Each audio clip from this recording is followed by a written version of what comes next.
Juhei, tervitused Ida-Saaremaalt. Ma olen ennast täiesti üles löönud täna. Mul on puhas särk seljas, teksapüksid, tennised ja seda sellepärast, et mul on äärmiselt hea meel praegu ja ma olen piisavalt elevil, sellepärast, et selles kohas seisin ma 5. aprillil sel aastal ja ma tegin Väikese Väina seltsi Facebooki ühe video. Ja siis, kui te seda vaatate, siis te saate aru, milles on toimunud siin erinevus. Esiteks on siin toimunud lageraie suure tee poolt otsast, on üks lepik maha võetud ja siin on tehtud arvendusraie ja siin on siis näha veel need suured virnad seda puitu, mis siit välja lõigati, et siin on teiste inimeste maa ja see on äärmiselt tervitatav, et metsa majandatakse, et lepapuit oli seest juba küllaltki pehkinud, ehk siis tema puidu väärtus on siis juba kindlasti vähenenud. Aga tegelikult on siin väga palju juhtumas siin Ida-Saaremaa pool otsas.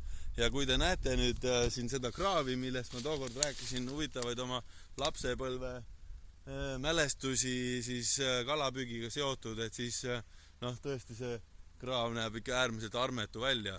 Aga teate, mis on juhtunud veel siin selle ajaga alates 5. aprillist, et siin nüüd siit 2-3 kilti sinna kätt jääb meri ja siis Väinatammi kõrvalt suubub see nenukraav siis merre ja siis siit teisele poole siis jõgi läheb Koigirappa välja.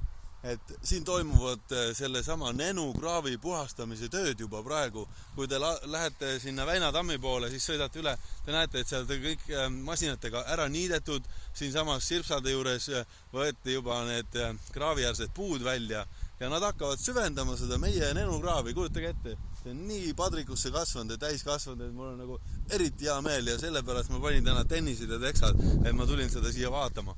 Ja see on super uudis, on ju, me saame selle kraavi korda, ma ei tea kui kaugele või kes seda üldse teevad, aga ma tean, et minu isa Pöide vallavanem on ka selle asjaga siin tugevasti tegelenud ja ma olen talle väga tänulik, et asjad on liikuma hakanud, et ju ta ise oskab sellest täpsemini rääkida, kuidas need asjad sinnamaani said, aga igal juhul peaasi on, et see toimib ja peaasi, et ametkonnad on selle tegevuse nagu vaevaks võtnud ja selle töö siis ka keegi kindlasti finantseerib, et mina teen sügava kummarduse nendele, kes selle asjaga on seotud ja ütlen suured tänud juba ette, sellepärast, et kui selle kraavi saab korda, siis loodetavasti kunagi ka saab need siin lähiaastatel äkki juba võetakse plaani või hakatakse aretama siis neid avausi sinna Väikse Väina tammi sisse, nii et natuke haaval liigume ja nii see elu käibki. Panustame oma kodukoha arengusse ja edendame siin ka keskkonna asju jõudu mööda, nii et vägev, ma olen väga õnnelik praegu. Nii et seda ma tahtsingi teile kõik ütelda, nii et tšau!